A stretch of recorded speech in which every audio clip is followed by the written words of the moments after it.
Hey, it is Sunday night. Here I am, Facebook Live time.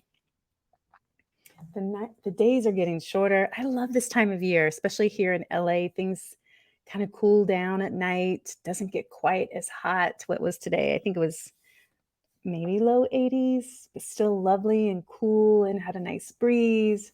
It's a wonderful time of year here in Los Angeles. And I had a great time, hung out with several of the people I know through the life coaching school that I teach for. Hi, Tom. Good to see you too. And had a really nice afternoon after teaching a class this morning. It's just lovely. Hope you had a great weekend, everybody. What else? Anything else going on? No, people keep asking me, how are you doing? How are you doing? And I think I'm doing fine. Yeah. Uh, a little bit, we were talking today about this idea of languishing. Like nothing good, nothing bad, just kind of going through your days, and I said I need kind of a positive disruption in my life. So I'm calling that in, y'all. I'm calling in a positive disruption. I don't know what that is yet, but I'm calling that into my life. Yeah. Well, every day is a good day in Los Angeles. For someone, it is. For sure. For sure, Tom. What I wanted to talk about tonight was this lovely metaphor of the passengers that are on our buses that we may not even be aware of, and how they are often driving us.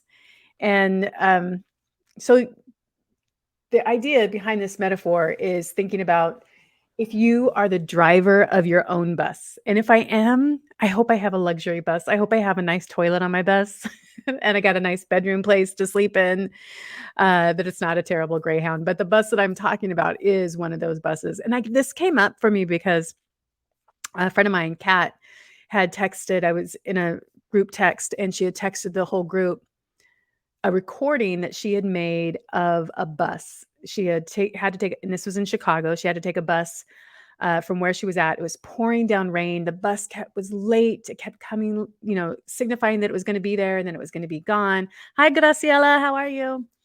And by the time she got on the bus, it had been raining for hours. It's that Chicago fall weather when it's just rainy, rainy, rainy. And everyone was pissy on the bus. And she hit record, not video, but audio record on her phone. And it was like the whole bus was erupted into fighting. Like everyone was arguing with everyone. And I was like, oh my gosh, that is the living adventure of what really happens for a lot of us.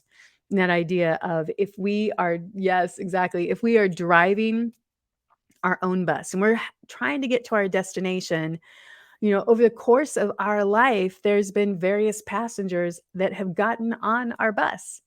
And those passengers reflect our thoughts and our feelings and our inner states. And some of them are like passengers you like. You get on and you see them, and they make you happy. The memories are positive thoughts. And some of them you're kind of neutral about. It's like, yeah, fine. You see them every day. They don't make any fuss. And then there's some passengers on your bus that you wish had not boarded, and you wish you'd never see them again. And yet they get on every single trip, and they're ugly and they're scary and they're nasty, just like these people who were fighting on the bus that my friend Kat recorded. And some passengers are really loud and aggressive with you if you think about these kind of thoughts that are going on in your head.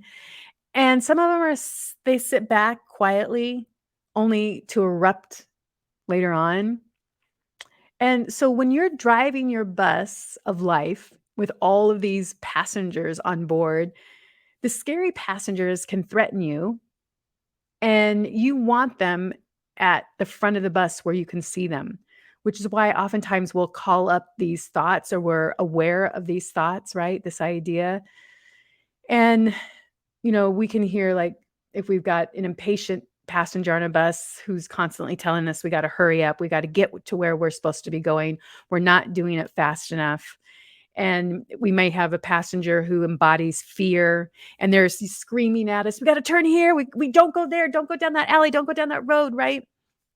And you might have a passenger that is all about self-sabotage, and they can be saying things like, turn around, your bus is going to fail. This is never going to work. This is a dying bus. We've got to get off this bus. And the road is unpaved, and you might have a voice that a passenger on your bus, the destination you're getting to might be depression.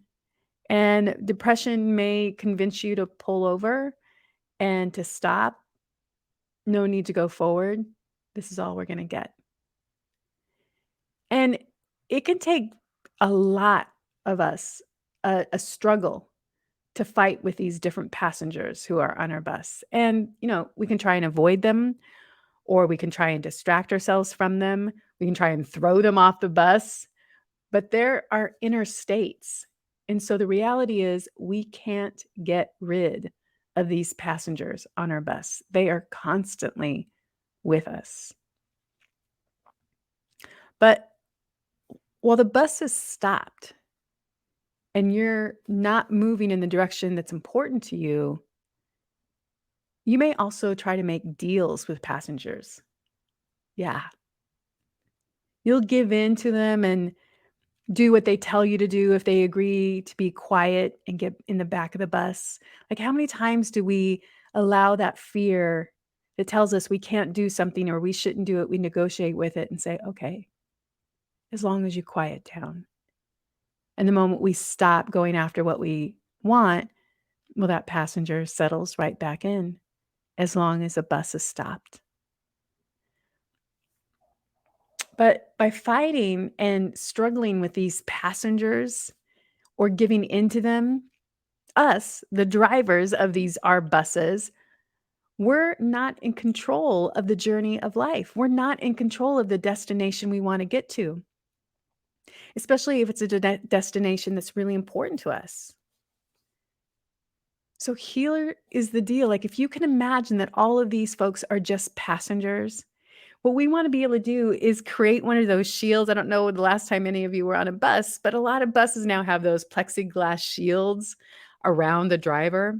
So they're not bothered by the chaos of the passengers. So the drivers can get to the destinations they want to go no matter what's happening behind them. That's kind of what we need to do with our own thoughts and fears, because we're not going to get rid of them. But we need to protect ourselves so that we can get to the destinations that we want to in our lives. Now, you can notice that a passenger is telling you that you're a bad driver, but you don't necessarily have to believe those words to be true. You don't need to stop the bus or change direction.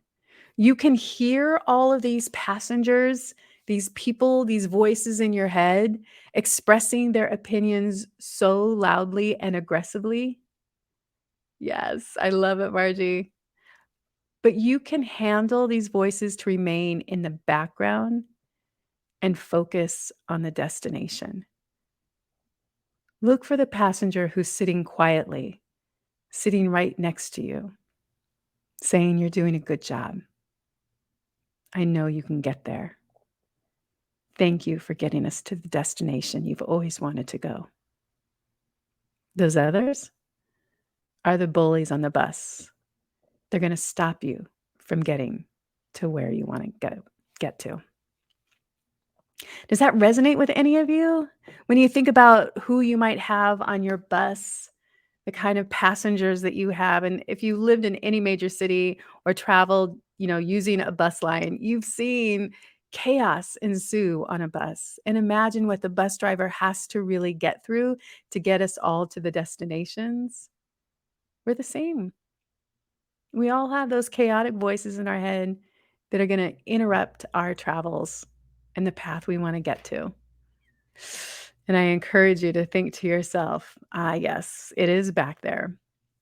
I've got plexiglass. I can see it and I can hear it, but I don't need to engage with it. Look for the quiet passenger that says, you got this. I bet you have, Tom. I bet you have. I love it. I love it. Margie, I just want to show your comment. I love it. How many of you can relate to this, what we just shared? What do you want to do with the passengers on your bus? What would you do with the passengers on your bus that are the most outruly? Outruly? That's not the right word.